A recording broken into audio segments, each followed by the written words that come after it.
Hello नमस्कार भाई दोस्तों। मैं आशीष कर्णवाल। भाई जैसे मैंने सुबह कम्युनिटी पोस्ट में भी डाला था कि अगली वीडियो किस चीज़ पे मतलब लेके आऊँ, तो उसी के रिगार्डिंग ये वीडियो है। आज की वीडियो में मैं डिस्कस करूँगा कि कैसे मैंने पहले ही अटैम्प्ट में 4 महीने की तैयारी में एसएससी सीएचएसएल क्लियर करा था।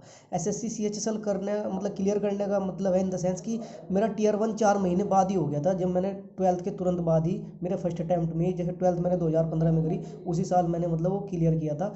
इन द सेंस कि टियर 1 मैंने क्लियर किया था। वैसे तो आपको पता है प्रोसीजर्स काफ़ी ज़्यादा हैं, तो टियर 1 की मैं बात करूँगा कि टियर 1 मेरा कैसे क्लियर हुआ था। और कंप्लीट मैं आपको बताऊँगा कि मेरी 4 महीने की प्रिपरेशंस थी, और कैसे कैसे मतलब मैं आपको पूरा डिटेल में बताऊंगा, और कैसे आप इस टाइम को यूटिलाइज कर सकते हैं, क्योंकि अभी भी आपके पास 4 ही महीने हैं। तो बेसिकली ये वीडियो इसीलिए मैं बना रहा हूँ कि फिलहाल 4 महीने आपके पास है, अप्रैल में आपका एग्ज़ाम है, तो उस हिसाब से आप लोग इस चीज़ को देखें। तो मैं स्टार्ट करता हूँ कि मैं जैसे मेरी 10th जो है मैं स्टार्टिंग से सीबीएसई से पढ़ा था, और 10th जो है मेरी 2013 में 2013 में हुई थी। जो सीबीएसई वाले कैंडिडेट्स हैं वो समझ जाएंगे कि मेरा जो सीजीपीए था उस टाइम वो 9.8 था। फिर उसके बाद 11th में मेरी तबीयत बहुत ज़्यादा ख़राब हो गई थी 2 महीने के लिए, मतलब मैं बहुत मतलब बेड रेस्ट था मेरा। और मैं जोली ग्रांट भर्ती रहा था, यहाँ हमारे साइड देहरादून पड़ता है, जो इधर के बंदे हैं वो समझ जाएंगे कि यहाँ जोली ग्रांट पड़ता है, वहाँ पे मैं कम से कम 15 दिन के लिए भर्ती था। तो 11th का पूरा प्रोसीजर बिगड़ गया था, मतलब एक तरीके से मैं सही से एडजस्ट नहीं कर पाया था। तो 12th में भी मेरी जो है मतलब परसेंटेज थी तो वो एवरेज ही थी, 70 के अराउंड मान लो, 70% के आसपास मेरी जो परसेंटेज थी वो 69.4% थी। मैं एग्जैक्टली बता देता हूँ, 347 मार्क्स थे आउट ऑफ 500। तो वो एवरेज के तरीके से एक तरीके से एवरेज माना जाता है इतना लगभग। तो फिर और कोई ऑप्शंस मेरे पास नहीं था कि मैं क्या करूँ, किस तरीके से करूँ। फिर इधर यमुनानगर और दिल्ली 2-3 कॉलेजेस में दोस्त के साथ मैं गया था एडमिशन्स वगैरह के लिए, लेकिन मतलब एक वो सेटिस्फैक्ट्री नहीं था कि एक तो मैं खुद ही परेशान था कि इतनी ज़्यादा परसेंटेज नहीं बन पाई। तो समझ में नहीं आ रहा था कि क्या करूँ। उधर ताऊ जी का लड़का वो तैयारी कर रहा था, मतलब एसएससी सीजीएल की, तो ठीक ठाक उनका हिसाब से। तो मुझे गवर्नमेंट जो मतलब होती है जॉब वगैरह, उनके बारे में काफ़ी चीज़ों के बारे में पता था। 12th में ही मैं उनकी बुक्स वगैरह देखता रहता था, और काफ़ी चीज़ों के काफ़ी चैप्टर्स मुझे पता भी था, जैसे टाइम एंड वर्क था। तो हम 7th 8th में हमें पढ़ा दिए जाते हैं ये, लेकिन उनके फॉर्मूले थोड़े लंबे होते हैं। जैसे काफ़ी चीज़ें मतलब शॉर्ट में नहीं होती, हमें लॉन्ग तरीके से, क्योंकि आपको पता है एकेडमिक्स में तो आपको लॉन्ग तरीके से ही समझाया जाता है। लेकिन एकेडमिक्स मेरा बहुत अच्छा था। हमारे यहाँ स्कूल में क्या होता है कि काफ़ी ज़्यादा कॉम्पिटिशन्स थे, एक कभी कोई फर्स्ट आ रहा है, कभी कोई फर्स्ट आ रहा है, तो आपस में कंपटीशन बहुत ज़्यादा। तो एकेडमिक्स हमारा बहुत अच्छा था। स्कूल मैं बोल देता हूँ, बेसिकली रेडियंट पब्लिक स्कूल से हूँ मैं। तो वहाँ में जो मतलब वहाँ का जो एकेडमिक्स है ना वो बहुत अच्छा है, मतलब बेस्ट है एक तरीके से। तो वहाँ के एकेडमिक्स के हिसाब से मेरा एकेडमिक्स बहुत अच्छा था, और यही कारण है कि शायद यही ज़्यादा आगे जाके हेल्पफुल रहा हो। तो मैं आपको बेसिकली सारा कुछ बताता हूँ कि जैसे कंप्लीट मतलब कैसे कैसे हुआ। अगर आपको डायरेक्ट देखना है 4 महीने की स्ट्रेटजी, तो आप स्किप करके आगे भी देख सकते हैं। अगर आपको पूरे कुछ बंदों ने बोला था कि भाई अपनी पूरी लाइफ जर्नी बताओ, तो इसी वजह से थोड़ा बेसिक से मतलब बता रहा हूँ कि क्या क्या कैसे कैसे हुआ। तो 12th मेरी हो गई थी कंप्लीट, तो उसके बाद मुझे समझ में नहीं आ रहा था कि मैं क्या करूँ क्या नहीं करूँ। तो फिर मुझे मेरी बहन ने, मतलब कई बंदों ने, ताऊ जी के लड़के ने, बुआ की लड़की ने, सब ने मेरे को इन्फ्लुएंस करा कि मतलब एक टीचर है यहाँ पे, वो उनके पास पढ़ते थे उस टाइम, कि आप मतलब अपेक्स कंपटीशन हब है, सुनील पंत सर करके यहाँ सहारनपुर में पढ़ाते हैं, अभी भी पढ़ाते हैं, बहुत अच्छे टीचर हैं। तो उन्होंने मेरे को रिकमेंड किया कि उसके उनके पास जाके एक बार तैयारी करके देख ले, नहीं तो बीएससी तो कर ही लेना। तो उधर बीएससी के एडमिशन की भी बात चल रही थी। जुलाई की बात है, मेरा जो रिजल्ट आया था 12th का 2015 में, वो आया था मई में, 25 मई में आया था। फिर एक महीना ऐसे ही निकल गया, जून का शादी वादी, उस टाइम शादी का तो ऐसे ही निकल गया था। तो जुलाई का टाइम है, तो मैं 1 जुलाई से मैंने कोचिंग लगाई थी। आप एक हायरार्की सुनना कि मतलब किस तरीके से कैसे कैसे हुआ। तो मैं 2 दिन के लिए गया स्टार्टिंग में, क्योंकि वो हिंदी सर हिंदी में पढ़ाते थे, इंग्लिश में भी पढ़ाते थे दोनों, लेकिन हिंदी पे ज़्यादा फोकस करते थे। तो स्टार्टिंग में मुझे मैथ्स का इतना समझ में नहीं आया, लेकिन इंग्लिश का मुझे, जैसे उन्होंने वन वर्ड सब्स्टिट्यूशन सुने, उनमें मुझे बहुत मज़ा आया। तो मेरे दोनों माइंड थे कि छोड़ भी दूँ या बीएससी करूँ, क्या करूँ क्या नहीं करूँ। उधर बीएससी में मेरा यहाँ महाराज सिंह कॉलेज है, एमएस कॉलेज, उधर मेरा एडमिशन की बात चल रही थी रेगुलर में। तो फिर मैंने रात को डिसाइड किया 2 जुलाई को कि यार मतलब बीएससी करके क्या करूँगा, मतलब समझ में नहीं आ रहा था। तो मैंने वहाँ पे जाके अपना एडमिशन कटवाया एमएस कॉलेज से बीएससी में, और उसी दिन रात को डिसाइड कर लिया कि गवर्नमेंट जॉब की तैयारी करते हैं अच्छे से एक ही बार, और बीए करेंगे प्राइवेट, उसके बाद देखेंगे जो भी होगा। तो उसी दिन रात को डिसाइड कर लिया 2 जुलाई को कि गवर्नमेंट जॉब की तैयारी करनी है। और मतलब इस एग्ज़ाम की तैयारी मैं इस तरीके से नहीं लेके चला था कि मेरे को ये निकालना है, मैं आपको क्लियर कट बता देता हूँ, और ना मेरे दिमाग में था कि ये मेरा निकलेगा। लेकिन सही गाइडेंस, सही कोचिंग, और हर तरीके से देखते हुए, मतलब मेरे साथ बिल्कुल किसी भी तरीके से आप सोच लिए, लकीली सोच लिया, किसी भी तरीके से मेरे साथ सब कुछ मतलब एक अच्छे तरीके से हुआ था।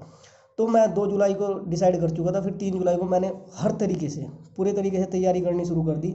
इंग्लिश को उस टाइम यहाँ पे परफेक्ट बुक होती है येलो कलर की, वो चलती थी। मैथ्स के लिए RS अग्रवाल, मतलब जो सर कराने वाले थे ना अगले दिन, वो मैं पहले ही करके चला जाता था। जैसे वो 25-30 क्वेश्चन कराते थे तो मैं उनको पहले से ही करके चला जाता था। और रीजनिंग में क्या करते थे सर, ये सैटरडे संडे पढ़ाते थे, सैटरडे संडे बोल रहा हूँ, फ्राइडे सैटरडे पढ़ाते थे, और ऐसी जीके भी फ्राइडे सैटरडे पढ़ाते थे। और सबसे बड़ी जो बात थी, मतलब वहाँ पे क्या था कि टेस्ट सीरीज वे क्या करते थे सर कि सैटरडे में टेस्ट उनको लेना ही लेना था। जैसे रीजनिंग का टेस्ट ले लिया 50 क्वेश्चंस का, उसमें रीजनिंग की तैयारी, और मतलब सारे क्वेश्चंस होते हैं उसमें A to Z। तो यही चीज़ मैं आपके भी लिए सजेस्ट करूँगा कि आप अगर तैयारी कर रहे हैं ना फिलहाल, तो आप ना मतलब रीजनिंग में क्या करें कि सेट लगाओ। जो प्रीवियस ईयर के है ना, CHSL 17, CHSL 18, CHSL 19, CGL 18 19, इसके इनके ना टेस्ट सीरीज उठा लो और उनको A to Z करना शुरू कर दो, प्रैक्टिस करो बस उनकी। ज़्यादा उसमें दिमाग लगाने की जरूरत नहीं है, क्योंकि उनसे, क्योंकि वो हमारे मेंटल जो है मतलब रीजनिंग के ऊपर ही डिपेंड करती है A to Z।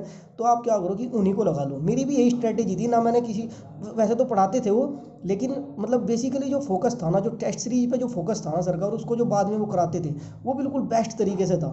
तो फिर जुलाई में ऐसे, जुलाई में कोचिंग मतलब ऐसे ही चलता रहा, पढ़ते रहे दबा के, दिन रात, मतलब रात को पढ़ रहे हैं तो पढ़ रहे हैं, 1-1 2-2 बजे तक फुल दबा के पढ़े। तो जुलाई अगस्त सितंबर 3 महीने मैंने कोचिंग करी, 3 महीने कोचिंग करी, तो दबा के कोचिंग करी।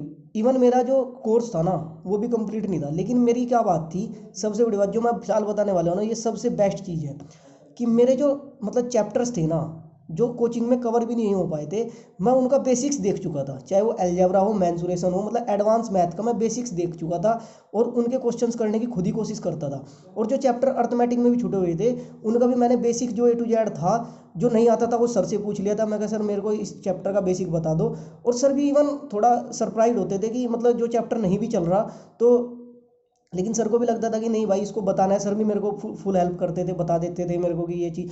तो मेरा मेन मैं जो आपको यहाँ पे बताना चाह रहा हूँ वो ये है कि आप इस दौरान मतलब सिलेबस पूरा कवर करें, क्योंकि अगर आपने सिलेबस कवर नहीं करा तो आपका जो एग्जाम के अंदर आपको एक नेगेटिव आपके अंदर आ जाएगा कि ये क्वेश्चन मैं नहीं कर पाऊंगा, क्योंकि आपने वो क्वेश्चन ट्राई नहीं किया और वो चैप्टर आपने ट्राई नहीं किया। तो हर एक जो मतलब आपके सब्जेक्ट्स है, रीजनिंग, इंग्लिश, मैथ्स और GS, इनके लिए आप क्या करें कि कम से कम जो सिलेबस है ना उसका बेसिक्स तो जरूर ही करके जाए। और आप बेसिक कर पाएंगे 3 महीने के अंदर। जो स्टार्टिंग कर रहे हैं फिलहाल, वो सारा बेसिक करें सिलेबस को दायरे में, चाहे पूरी दिन रात जागना पड़े आपको किसी भी तरीके से। आप नए हैं, इस चीज़ को छोड़ दो कि आप नए हैं क्या है, मैं बिल्कुल एक एक चीज़ आपको बिल्कुल सीक्वेंस में बता रहा हूँ कि कैसे कैसे। तो जुलाई अगस्त सितंबर तीनों को मैंने जो चैप्टर नहीं आता था वो A to Z मैंने कवर किया। बुक्स में आपको बता देता हूँ, उस टाइम परफेक्ट की मेरे पास इंग्लिश की बुक थी, आप KD campus Neetu Singh madam वाली कर सकते हो, उसके लिए बेसिक्स के लिए बेस्ट है। और मैथ्स के लिए आप राकेश यादव या RS अग्रवाल दोनों में से एक कर लो बेसिक्स के लिए। और GK के लिए आप किरण या फिर घटना चक्र दोनों में से एक करो। और रीजनिंग के लिए तो सिर्फ आप प्रैक्टिस करो दबा के। जब आपको लगे कि मेरा कौन सा सब्जेक्ट, कौन सा मेरा जो टॉपिक है वो क्लियर नहीं है, उसके ऊपर आप फोकस करना। और उससे आप नया पैटर्न भी पता चल जाएगा ना कि पेपर किस तरीके का आ रहा है आपका रीजनिंग का फिलहाल। और रीजनिंग स्कोरिंग है, और इवन इंग्लिश भी सबसे कम टाइम में जो होती है वो इंग्लिश ही होती है। आप ये बात भी ध्यान रखना कि इंग्लिश पे ज़्यादा से ज़्यादा फोकस करें। तो फिर उसके बाद क्या हुआ, 3 महीने की तैयारी थी, तो हमारा जो बैच था ना वो कंप्लीट तो हुआ ही नहीं था, आधा भी नहीं था बल्कि उस टाइम तक। तो सर क्या करते थे, उसके ठीक बाद मतलब CHSL के प्रैक्टिस सेट चला दिए। सर के यहाँ क्या है कि जो मतलब ठीक ठाक कैंडिडेट्स होते हैं उनके लिए एक अलग से प्रैक्टिस सेट चला देते थे, और उनको वहाँ पे बुला लेते थे कि वो टाइम स्लॉट था, सुबह के टाइम होता था 9 बजे, और मेरा जो बैच था वो शाम के टाइम होता था। तो सर ने बोला कि जो भी कैंडिडेट्स, हमारे बैच में भी कुछ बच्चे पुराने थे तो उनको बोल दिया कि तुम आ जाना। तो मैंने सर को बोला कि सर मैं भी प्रैक्टिस सेट देना चाहता हूँ।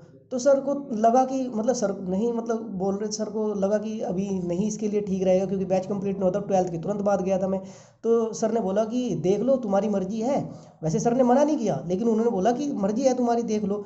तो जैसे ही अगले दिन मतलब सुबह अक्टूबर की फर्स्ट तारीख को मेरा मतलब बुला लिया सबको, तो चले गए हम लोग सभी। क्योंकि नवंबर में एग्जाम था, तो सर क्या करते थे, जब एग्जाम होता था उससे 1 महीने पहले टेस्ट सीरीज शुरू कर देते हैं। और टेस्ट सीरीज बहुत ज़्यादा इंपॉर्टेंट है, मैं आपको बता दूं, टेस्ट सीरीज बहुत ज़्यादा इंपॉर्टेंट है। तो सर ने अक्टूबर में हमें बुला लिया, मतलब सबको बुला लिया, तो मैं भी चला गया। तो टेस्ट दे दिया सर ने। तो जैसे सबके मार्क्स बटे और मतलब सबके हाई मतलब अच्छे अच्छे मार्क्स थे, 150 160, इवन मेरे उस दिन मार्क्स थे 85। लेकिन सर फिर भी सरप्राइज हुए। सबसे बड़ी बात थी कि सर उस दिन सरप्राइज हुए कि मतलब नया कैंडिडेट था और पहले ही टेस्ट में 85 मार्क्स लेके आ रहा है। तो सर को लगा कि नहीं, क्या तो सर ये बोल रहे थे कि नहीं तुम अभी देख लो, तो सर ने मेरे को थोड़ा एनकरेज किया कि नहीं तुम मतलब टेस्ट सीरीज दो और अच्छे से दो और आगे से इस तरीके से। और क्योंकि मेरे लिए बिल्कुल नया था, देखो मैं बताऊँ आपको, 12 के बाद तुरंत बाद ना तो मेरे को ढंग से मतलब पता था, और मतलब क्या था कि टेस्ट मेरी ज़िंदगी का पहला टेस्ट था इस तरीके का, वो कंपटीशन का जो मैं इस तरीके से दे रहा था। तो काफ़ी चीज़ें उसमें मेरे को सीखने को मिली कि कैसे टेस्ट में, क्योंकि मैं टाइम भी मैनेज नहीं कर पाया था, कौन सा सेगमेंट पहले करूँ कौन सा कैसे करूँ। फिर सर ने मुझे बताया कि कैसे कैसे आपको कौन सा जो सेगमेंट है वो पहले करो। मेरा क्या होता था कि मैं पहले उसके बाद मैं क्या करता था, रीजनिंग, फिर जीके, फिर इंग्लिश, और सबसे बाद में मैं मैथ करता था। और अभी भी मैं यही करता हूँ। तो आप भी देख लेना जो आपको बेटर लगे, और आपका छूटना नहीं चाहिए कुल मिला के पेपर। तो उस दिन मेरा पेपर छूट गया था, सभी बच्चे करके, इवन 160 वाले भी थे, काफ़ी थे। तो सर का जो था टेस्ट सीरीज का सेटअप वो बिल्कुल बेस्ट था। सबसे बड़ी बात यह है कि टेस्ट सीरीज आपकी ज़िंदगी में बहुत ज़्यादा मैटर करती है किसी भी एग्ज़ाम के लिए। तो फिर सर ने मेरे को बाद में रोका कि तुम क्या करो, तुम्हारे साथ क्या प्रॉब्लम आई होगी। सर ने मेरे साथ डिस्कस किया थोड़ा कि तुम ये कर सकते हो। इवन जिनके बच्चों के मतलब 160 170, क्योंकि वो पहले से तैयारी कर चुके थे 2 2 3 3 साल, तो सर ने उनसे इतनी बात नहीं की, लेकिन सर को लगा कि हाँ मेरे को इनसे बात करनी है, और सर ने मेरे से बात की और मेरे को बताया कि तुम ये कर सकते हो। तो आप यकीन नहीं मानोगे, मेरे अगले ही टेस्ट में 123 मार्क्स थे। मतलब मेरे को इतना इनक्रेज हुआ। इसीलिए मैं कहता हूँ कि आप कभी भी नेगेटिव मत सोचो। अगर आप नेगेटिव सोचोगे ना तो आपके साथ नेगेटिव ही होने वाला है। और अगर आप मतलब, और इवन अपना जो मतलब अपना आपकी लोकेलिटी है ना, जो भी आपका एरिया है या जहाँ पे भी आप रहते हो या जो भी है, तो आप क्या करो कि ज़्यादातर पॉजिटिव बंदों के साथ बात करो। मेरे साथ काफ़ी बंदे हैं जुड़े हैं। मुकुल है एक लड़का, वो भी बोलता रहता है कि भैया मेरे दोस्त ने मेरे को ये बोल दिया वो बोल दिया कि तेरा तू तो खामा तैयारी कर रहा है ये वो। तो नेगेटिव बंदों के साथ रहोगे ना तो उसी दिन आपका दिन खराब हो जाएगा। तो सर ने मेरे को बताया। तो यही चीज़ है कि गाइडेंस, और अगर सही टाइम पे आपको चीज़ें मिल जाए ना। अब आपके पास 3 4 महीने हैं, तो वही मैं आपको बता रहा हूँ कि 12th के तुरंत बाद, जैसे जून तक मेरा ऐसे गया, अब जुलाई अगस्त सितंबर मतलब मेरी तैयारी को रहे। और मैं शाम को बैच भी कर रहा था, आपको बताऊँ कि मैं शाम के टाइम बैच में भी जाता था, उधर भी कवर हो रहा था, और सुबह के टाइम कोचिंग भी कर रहा था। तो आपको यकीन नहीं आएगा, धीरे धीरे मेरा स्कोर 130 135, मतलब एक एवरेज स्टूडेंट, मैं ये नहीं कह रहा ब्रिलियंट स्टूडेंट्स के साथ, वो जो टॉपर्स थे 160 170 वो तो चल ही रहा था। तो मैं नॉर्मली चलता रहा। और सर ने भी मुझे यही समझा कि किसी को मत देखना, कम वालों को मत देखो, ज़्यादा वालों को मत देखो, बस ये जो आपका एवरेज है ना इसे मेंटेन करके चलो। तो वही 130 135 तक का मेरा जो है स्कोर वो चल रहा था, चलता रहा। तो लास्ट टाइम में फिर मेरा नवंबर में एग्ज़ाम आ गया, और मैं करके आया। मैंने सर को बताया आके, मैं कहा सर मेरा पेपर ऐसे ऐसे हो गया। तो सर मेरे को बोले कि इस हिसाब से तुम्हारा एग्ज़ाम क्लियर हो सकता है, जैसा तुम बता रहे हो। मतलब उनको लगा कि हाँ जैसा यहाँ पे हो रहा था ऐसा ही सेम एज इट इज़ वहाँ पे हो गया।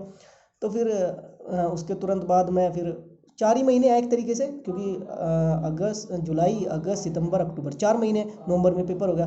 तो ऐसे 4 महीने की तैयारी, इस 4 महीने को मैं बता रहा हूँ कि टियर 1 मेरा जो है। और कोई भी बंदा जो बोलता है कि मैंने 3 महीने में एग्जाम क्लियर कर दिया, 4 महीने में नहीं कर सकता ना, मतलब क्योंकि एग्जाम नहीं आप क्लियर कर सकते। वो बोलेंगे कि आपको टियर 1 क्लियर कर दिया, और वो कुछ बोलेंगे कि तैयारी के बाद। लेकिन मेरा एग्जैक्ट है कि मैंने 12th के बाद ही 4 महीने में एग्ज़ाम क्लियर किया है। मेरी 12th 2015 में हुई, और मेरा CHSL 2015 ही क्लियर हुआ था, जिससे मैंने AFHQ नई दिल्ली में जॉब भी की थी। आपको एग्जैक्टली बता दूं, 2016 भी क्लियर हुआ था CHSL। उस टाइम तक मेरी मतलब वहाँ पे ज्वाइनिंग नहीं हुई थी, इसलिए मैंने एग्ज़ाम दिया था 2016 की 17, फिर मैंने 17 भी दिया था, और 17 से ही मैं पोस्टल असिस्टेंट हूँ। फिर 18 19 CHSL देना छोड़ दिया। अब 18 19 मेरा, क्योंकि ग्रेजुएशन, अब आप हैरान की समझो कि मेरा 15 में 12th हुआ, तो 16 में BA फर्स्ट ईयर हुआ, 17 में BA सेकंड ईयर हुआ, और 18 में BA थर्ड ईयर हुआ। उधर एग्जाम चली रही थी। और प्राइवेट BA करने का फ़ायदा देखो क्या हुआ, कि प्राइवेट BA करने का ये फ़ायदा हुआ कि मेरे को मेरी जो ग्रेजुएशन थी वो भी चलती रही, और मेरी जॉब भी चलती रही दिल्ली के अंदर। और 2018 वाला मैं CGL, जिस टाइम मेरी ग्रेजुएशन हुई, तो मेरा 2018 CGL भी फर्स्ट अटैम्प्ट ही है, जिसका मैं कल CPT देने जा रहा हूँ। कल मेरा CPT है, उसके लिए मेरा बेस्ट ऑफ लक। और आपकी तरफ से भी मैं अपने आप को बेस्ट ऑफ लक बोल रहा हूँ क्योंकि सभी भाई अपने ही बंदे हैं, जितने भी साथ जुड़े हुए हैं सभी भाई। और जो लड़कियां मेरे साथ जुड़ी हुई है, क्योंकि वो बोलती है कि तुम भाई भाई करते रहते हो। तो ये था अपना मतलब 4 महीने का। और यही मैं आपको समझाना चाह रहा हूँ, ये वीडियो पूरे तरीके से मोटिवेशनल, पूरे तरीके से मैं आपको बताना चाहता हूँ कि मतलब ऐसा कुछ नहीं है। अगर आप पॉजिटिव माइंड के साथ करोगे ना तैयारी, आप क्यों नहीं कर सकते। मतलब क्या करो कि पूरी पूरी रात जाग के करो ना भाई, दूसरों के चक्कर में मत आइयो कि कौन क्या कर रहा है कैसे कर रहा है, 10 घंटे पढ़ के ये पढ़ के। भाई किसी का 6 घंटे में काम चलेगा, किसी का 5, जो जॉब कर रहे हैं उनका 5 घंटे में भी काम चलेगा। तो आप किसी को मत देखो, अपने तरीके से देखो कि मेरा एग्जाम कैसे क्लियर हो सकता है। तो भाई पूरे तरीके से ये थी अपनी लाइफ की जर्नी, तो पूरे तरीके से, और भाई बिल्कुल एग्जैक्ट है। अगर किसी भी भाई को किसी भी तरीके से कोई डाउट हो, 12th की मार्कशीट 2015 की है, AFHQ में जो जॉब करी वो CHSL 2015 से करी, तो एग्जैक्ट है। कोई कुछ ही बताता रहे कि 3 महीने में निकाला, 4 महीने, लेकिन ये एग्जैक्ट है जो मैंने आपको बताया है। और यही बात है कि ट्रस्टवर्दी, मतलब जो मेरे साथ बंदे सब जुड़े हैं वो यही चाहते हैं कि भाई मैंने कभी किसी चीज़ का प्रमोशन नहीं किया और कभी किसी चीज़ का वो नहीं करा। तो यही था कि भाई जितने भी बंदे अपने साथ जुड़े हैं उनको एक मोटिवेशन के तरीके से ये वीडियो जाए और उनको समझ में आए कि हाँ भाई कैसे हम लोग एग्ज़ाम निकालें। और एक इंग्लिश की स्ट्रैटेजी की वीडियो मैंने बनाई हुई है और CHSL स्ट्रैटेजी की वीडियो बनाई है, मैं उनका लिंक डाल दूंगा डिस्क्रिप्शन में, वो आप देख लेना अगर देखना चाहो तो। और मैथ्स की स्ट्रैटेजी की वीडियो अगर अलग से चाहिए तो ठीक है, नहीं तो आप क्या कर सकते हो, मैथ्स के लिए राकेश यादव सर के क्लास नोट्स खरीद लो, उससे आपका कंप्लीट क्लियर हो जाएगा बेसिक्स। और फिर उसके बाद ना आप किरण पब्लिकेशन या फिर राकेश यादव सर के पब्लिकेशन से आप उनकी प्रैक्टिस कर सकते हैं। और हो सके तो प्रीवियस ईयर जो पिछले 2-3 साल के हैं वो कर लो। और बाकी भाई यही था कि 4 महीने की तैयारी में कैसे मैंने CHSL निकाला। और मेरा CGL जो है वो भी फर्स्ट अटैम्प्ट में ही, भगवान की दुआ से जो है कल CPT है, सब कुछ क्लियर हो जाए अपना, फिर सभी भाइयों के साथ खुशी बांटेंगे अपना। अगर हो गया तो कोई भी पोस्ट मिल जाए पहले अटैम्प्ट में तो कोई दिक्कत नहीं है। तो बाकी भाई धन्यवाद। बाकी अगर आपको किसी भी तरह की वीडियो चाहिए होती है तो आप मुझे बता दिया करो, मैं पूरी कोशिश करूँगा कि उसके ऊपर वीडियो बनाई जाए। बाकी अगर और कोई पॉइंट्स इसमें छूट गए हो, और मैं ये नहीं है कि मैं 10th तक अच्छा खासा मतलब बढ़िया ठीक ब्रिलियंट स्टूडेंट था, ब्रिलियंट नहीं मतलब ठीक ठाक कंपटीशन वाले बच्चों के साथ मतलब ठीक ठाक बैठा हूँ। अपने स्कूल में काफ़ी कंपटीशन था और 12th में मैं थोड़ा लटक गया था, और क्योंकि काफ़ी सारी चीज़ें थी लाइफ में। और यही थे अपने पर भाई लाइफ का कि गाइडेंस और ये सब चीज़ें, पॉजिटिव माइंड के साथ सब चीज़ें करो। सो थैंक यू गाइज भाई, बने रहने के लिए बहुत बहुत धन्यवाद। जो बंदे वीडियो पूरी देखेंगे भाई उन्हें सब कुछ पता चली जाएगा कि भाई लाइफ में क्या क्या हुआ। बाकी बहुत कुछ है आगे भी लाइफ में भाई, अभी एज भी इतनी ज़्यादा नहीं हुई, बाकी समझ ही सकोगे आप भाई। जब 2015 में 12th करी तो अभी लाइफ जो है लर्निंग फेज़ में है अभी भी, और सब अपने भाई हैं, कोई दिक्कत नहीं है। चलो ठीक है भाई, सब राज्य खुशी अपना जय दबा के पढ़ो, और अप्रैल में पेपर है उसके लिए बेस्ट ऑफ लक। और इसी तरीके से जो मैंने बताया भाई, कोशिश करो कि 3-4 महीने की तैयारी में एग्ज़ाम निकाल सको। बेस्ट ऑफ लक भाई।